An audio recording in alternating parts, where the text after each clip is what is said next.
Today is 5th of August, and I'm here with some amazing friends of mine, George and Maame Ekuwa. I know her from day one as Kuki. I don't know why she changed, but we'll talk about that one later. But today happens to be their 3rd anniversary in marriage, and we are here to have a very simple conversation with them about how married life is, and just to be in their space today. A little bit, just a little bit, just a little. Maybe he will let us into the living room, and then we'll just be there. So let me start with you, George. Tell us a little bit about who George is. Who are you? Yeah. Okay, I'm George Sakyi-Adade. Okay. I'm an architect and a musician. Okay. I think that's it. Very simple. Very simple. And Maame Ekuwa, you have known you since like we were kids from Sunday school, primary. Like I feel like I know you forever. But just tell us a little bit about who is really Maame Ekuwa. Okay, so using the guideline of George, I'm Maame Ekuwa, and I was Maame Ekuwa. So, and I'm a nurse and a spoken word artist. Yeah, I'm married to him. Okay. Yeah. So now he didn't say that though. He didn't say he was married to you. So I'm ahead. Yeah, at least she was supposed to add that part. But I'll get to know whether she's really my wife. Maybe. Yeah. So she's my wife. All right, I see. Mrs. Sakyi-Adade. Mrs. Sakyi-Adade. Okay. All right. So we want to know a little bit about you individually and then as a couple, right? So tell me a little bit about the picture you had for your life before you actually got married. What was it when you got up and said, okay, this is the kind of life I want for myself before this time now? Well, I don't know whether along the line I thought I'd be married by now with 2 kids. Sure. I probably assumed that after school I would have some, fun. I'd probably take my time, explore the world, more adventure, and all before I just then. snatched it. And then, so now I'm here. And then, I think that career-wise, I am actually on the right path. As to where I thought I would be by then. Yeah, I am. I think, what else? Spiritually, I am where I want to be. But I think that I thought probably by now I'd be at maybe Jamaica. Enjoying the beach life, and I'd have traveled more by then. By now, I mean, I'd have more money by now. Now you're buying Pampers and all, so your money is going.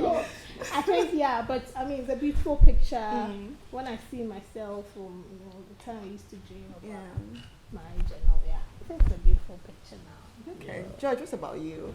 What about me? She was rattling a whole lot of stuff, which was very good, but I think I missed the question. So.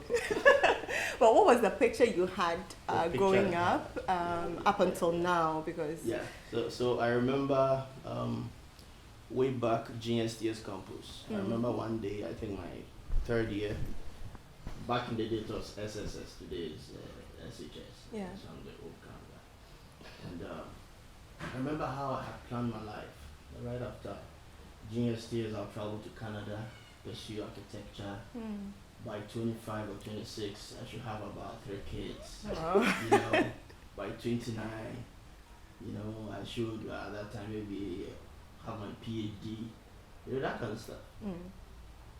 You get out of school, life will punch you. Life will punch you. So I mean, it's been quite a journey. I remember I got to a time I even forgot about architecture because I was really frustrated as to what to do. But by and large, I'm here still doing what I love to do. Yeah. I love designing. I love to design buildings.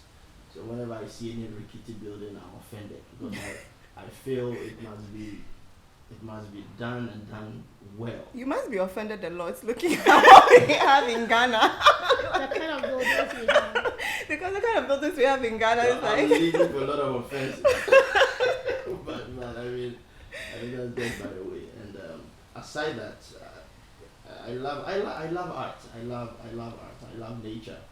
And you know, I would say that where I find myself now, compared to all the plans that I have, I mean, I had my plans, but God had a better picture of what He wanted for my life. And I wouldn't say I've regretted, though I have 1 or 2 regrets, but about 90% or 95%, I'm blessed. Yeah. Nice. I'm okay. Nice.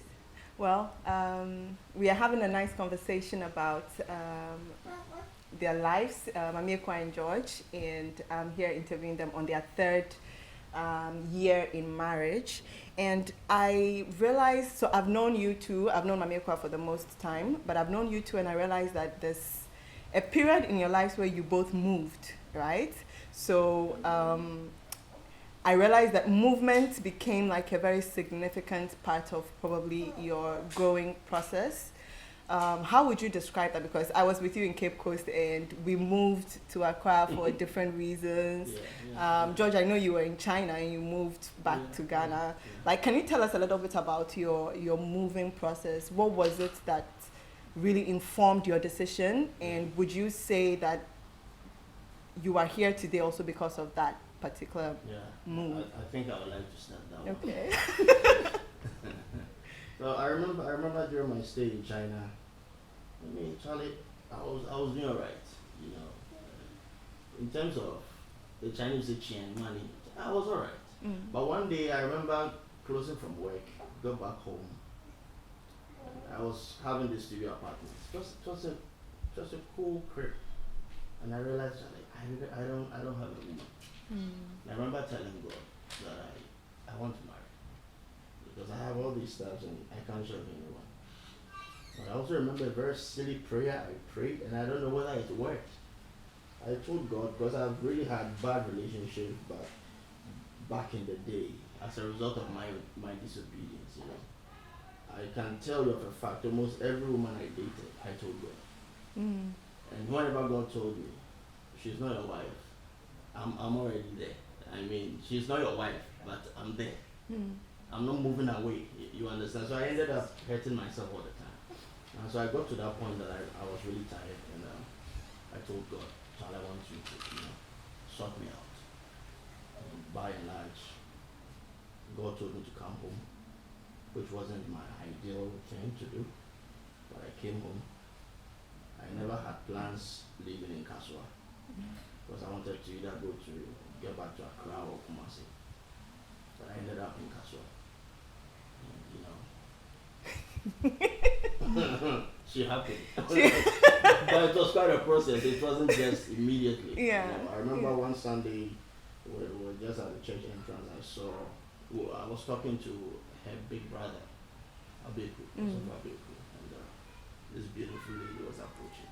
And I said, Chanabe, I said, really fine. By that time, I was in a relationship. Wow. Crooked life. I mean, I said, the patio. They need to know. I don't know. They need to know. I mean, that's the truth. Make no delay that thing. So that one they didn't work too. Yeah. I don't want to talk about any other stuff, but finally, I'm here, and I realized that the prayer I prayed to God, I remember in 2012. That's cool.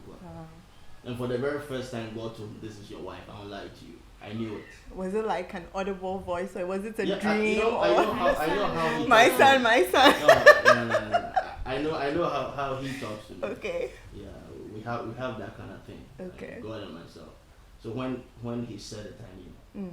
All right, Maame Ekuwa, how about you? Like, what was it about? I mean, we are talking about their single life who moved to the married life. very soon because I have loads of questions. But yeah, they don't know I have loads of questions, but I do. But what was it with you? Because I know initially, I'll let you do the talking, but what was the process like for you moving from where you grew up to a different place? For me, movement was basically because of where family was by then. By then, my big sister, since my big sister was there in Kaswa, so I mean, you know, that's typical African life. You are done with school, you stay with, you know, family. Yeah, so I came to Big Sis, and where she goes to church, that's where George was. So, yeah. So the movement was basically because of family. Okay. But then now when I get here, I start church, and then, you know, he happens. Well, we'll get to the happening really, really soon. But my last question about you individually was, I realized how fluid your social circles were. Like, by the first time I met George, it was already like family, right? How important were your individual social circles, and how did you merge that? Like, what did you like? If I got the question, let's say we had some time to be friends, very good friends before. So I mean, that time was like most of my friends knew him, and he knew most of my friends. Yeah, so that's how come gradually there was that intersection. Yeah, but I think basically because we're friends, and then we had been very, very good friends. Yeah. I think it all started from church. Yeah, we started this choir, music team, or worship team. Yeah, and Kuki was our drummer. and she was a soprano or alto singer also. And unfortunately, I couldn't make it to the Grammys because she was foreign. But I mean, the area of friendship, I should say, I mean, we started from church, and actually, I'm already a good friend to her big brother, or big brothers, also for Big Ku and Papi, and her big sister. So it's kind of, there was already, you know, foundation, And I remember coming to this house. I remember the first time I came, and there's a tradition over here. You just don't come in and whisk someone out. So maybe we can push a movie or something. Charlie, for the very first time, I'd never ever experienced something like that before, and I had to come in and give my reasons, and you know, face the firing squad. Yeah, you know, kind of ask permission to take her out. To me, it was beautiful, and I respected that. And I remember the day that I was going home, I'm like, George, you can't mess up this time around. I mean, you realize some principles were already laid down, and that made me happy. Yeah. So. Do you think that put you in check throughout the whole process? Absolutely. Because I feel like we are currently living in a time where, I mean, people just go all out, and then sometimes family doesn't even know, or it looks a bit like the traditional sense. But would you say that, like, actually it will never go away because that's really what it is? I must confess, I mean, I respected the family for that, and I still respect the family for that. You understand? Yeah, I remember that day. It was her mom. Yeah. She's just sitting there. It was her mom, and I really respected it. I must confess, because but this one, you know, I have to go through the right process. And though I knew God had already said she was my wife, a lot had happened already, and I think we even became friends.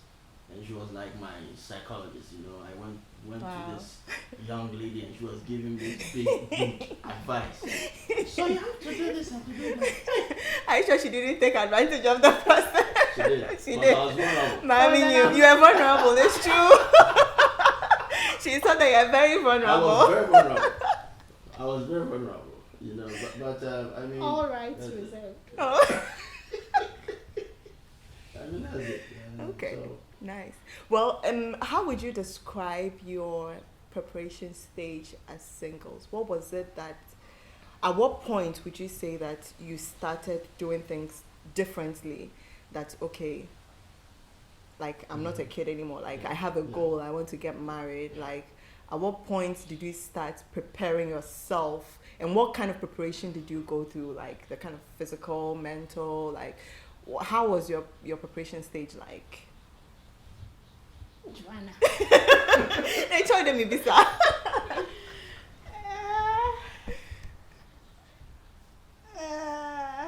Well, I think, Pentecost, Sunday school, right from infancy, you would be taught to pray, even for your future. So back then, we were praying for even the man we would marry. And for me, I never dated till I met George. So preparation-wise, let me say, I just had it in mind that I'd marry, and but I didn't. Well, I wanted to marry early, but I didn't think it would be that sudden. Yeah, so I think that some of the awakening came after I'd said yes, and I realized that George is older than me, so I'll get to that. I realized that I couldn't waste or drag my feet because he was quite serious. Yeah. So you married under pressure. How you interpret this conversation has nothing to do with me. Under pressure. So I just had to learn on the job and get ready along the line and adjust quickly. Yeah, so that whatever was said to be will be. Yeah. So Like, this is the first time I've literally heard like learning on the job.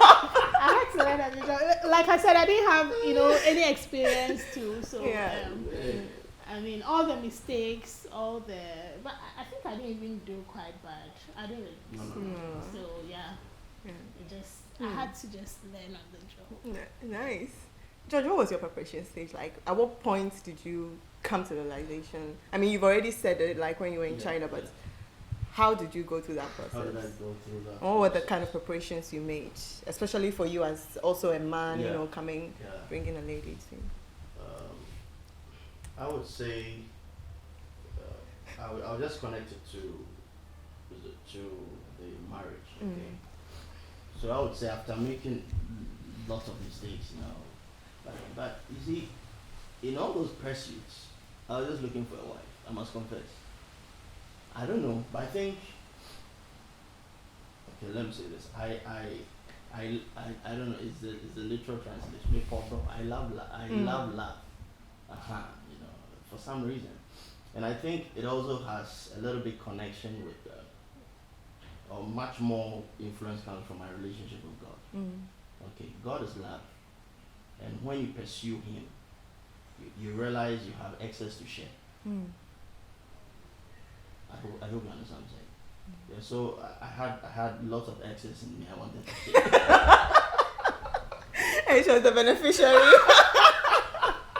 That's what she was supposed to learn on the job. So she could just take advantage of it and reap. Yeah. So everything started. The serious aspect of it started when I met Kukwa, or let's say before I met her.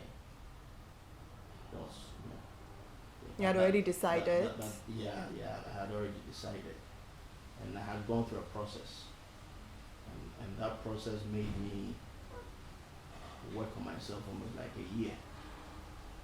And after that year, I decided that it's time for me to move on.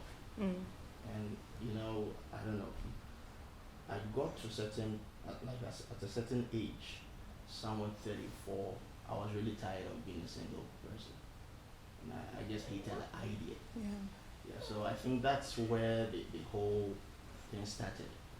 That I started working towards that. Yeah, and in terms of the spiritual aspect, I would say I was okay. I didn't have issues. In terms of career, I'm a freelance architect. So as and when you have contracts, that's when you have cash. Yeah. Yeah, and you also have to try and push one or two things around to make a living. So I wouldn't say I was super solid, rock solid at that time in terms of finances.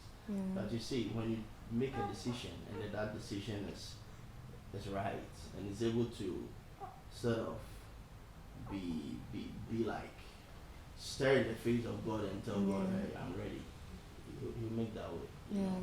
I think it's very important to mention that because we have a lot of young people who also feel like I need to get everything set before, you know, I need to have a very good job, I need to have a house already, a car, you know. Some people have that kind of mentality, but I don't think you're supposed to have everything. You should be okay. You should be okay because at the end, the money will they handle. Money answers all things. The money aspect, you don't want to mess with it. Yeah. It's important, but I'm very hardworking. I'm not lazy, and whenever there's opportunity, I'm at it.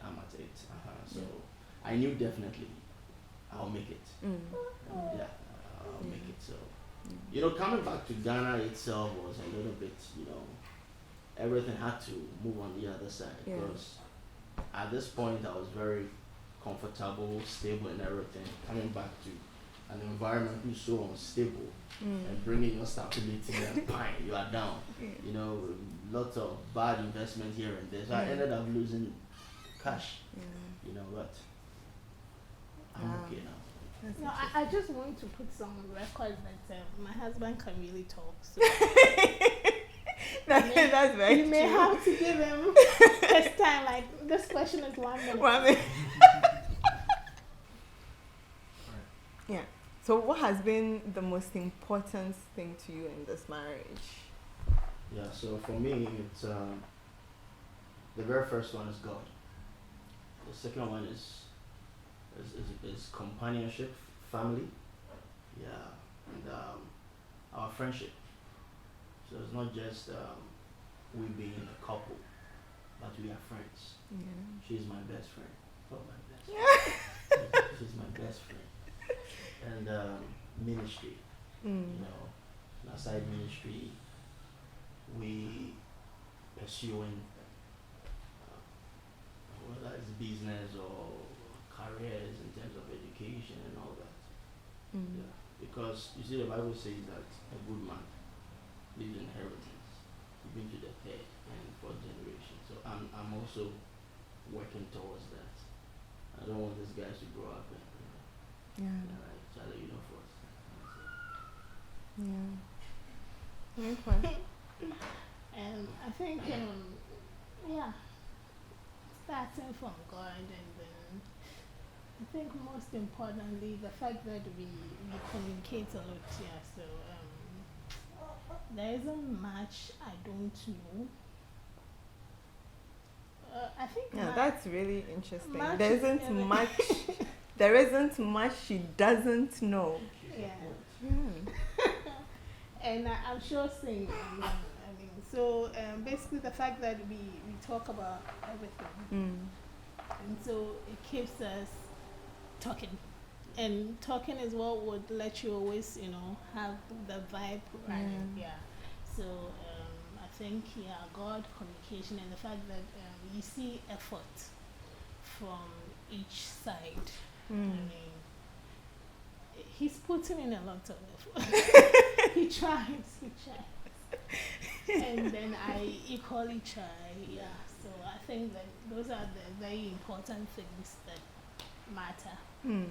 That's really I think I like the way like God is like paramount for both of you, and then you see that for the husband it's trickles into a different zone, and for the wife it also trickles into a very different zone. But but there's one thing that I really love about us. You know, almost all the time we are sort of planning. We're always on the hustle. We're always planning towards this, towards that. And whenever we sit, it's almost like having like board members. And one time I was telling her, Charlie, you a couple behind the young you know, you're young, that's all right. Yeah. But we feel for God to be out there, and that means a lot of responsibilities down here. You know, and if he's been able to trust us with a mandate, the very first one is the marriage. It's a mandate, and you have to honor it and do the other things you're supposed to do. And having two boys super fast, you know, that's another thing that so I really honor and value the family. Well, we are still having a conversation with Elder George Sakyi-Adade and Maame Ekuwa on their 3rd year of marriage. And I have a very interesting question for you. So I know that you guys have an interesting age difference. In this are we in the 21st century or? You know the one go down here. In this day and age, right? It's usually a deal breaker for a lot of people. So can you tell us a little bit about how old apart are you? Like if I should. Let me see. A decade plus one. Come kind. I don't know what 11 years. Yeah. Wow. 11. 11. If you won't pan, it was stretch a No, but like usually, I mean, I've come around you too a lot of times. Sometimes it's almost as if it's non-existent. Like you, how did you two like? What was it for you, Kuki? What were you thinking about? No, let me start from you because you know the age difference is non-existent until I want to bully him. Until you are fighting. So my guy used but that's just once in a while. I mean, not. I'm probably die. And so Jai No, but I want to find out, like, what was it like knowing that, hey, didn't it ever occur to you, like, this guy is really older than me? Like, because you hear lots of things about, you know, people who are like, sometimes the advice that is even given is don't even go beyond like 5 years or just say, not 5, you know. But, I mean, this is 11 years, right? How did you manage yourself, like, mentally around that and prepare yourself for it? Like, what were some of the myths and the fears that, you know, naturally came to you before? This one, yeah.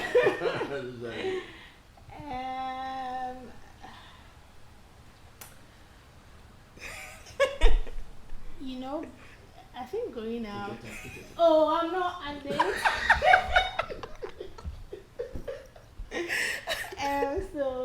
Yeah, I think growing up, I didn't want to marry my age mate. Wow. Yeah. Because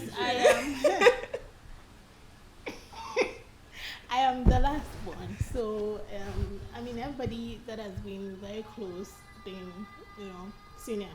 So my senior brothers, my senior sisters. So I've been interacting with, you know, senior. Yeah. So I think that I didn't really want to marry my age mate. That is not to say that I wanted to marry my grandpa.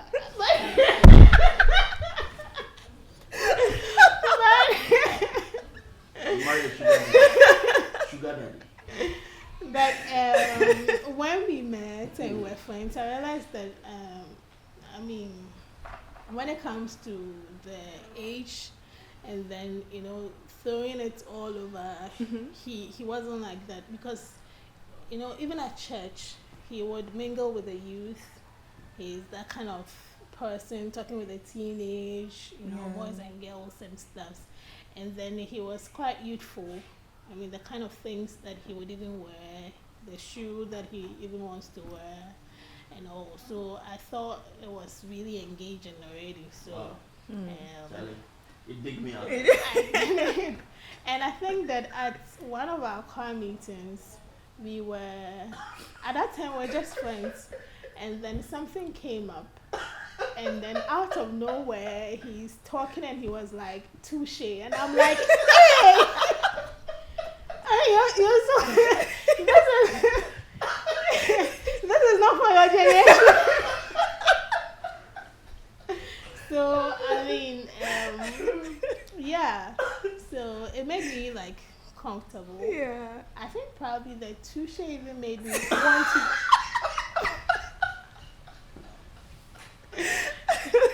So it made me comfortable. The fact that he's freaky and all that. So Hey, freaky pa. Yeah. Freaky biggie. it's just fun. It's just fatherhood that is telling on him right now. Other than that, he was very, all the macho and the tiny pack and all that. I used to have 6 pack. It's all Now I vanished. have an amazing island.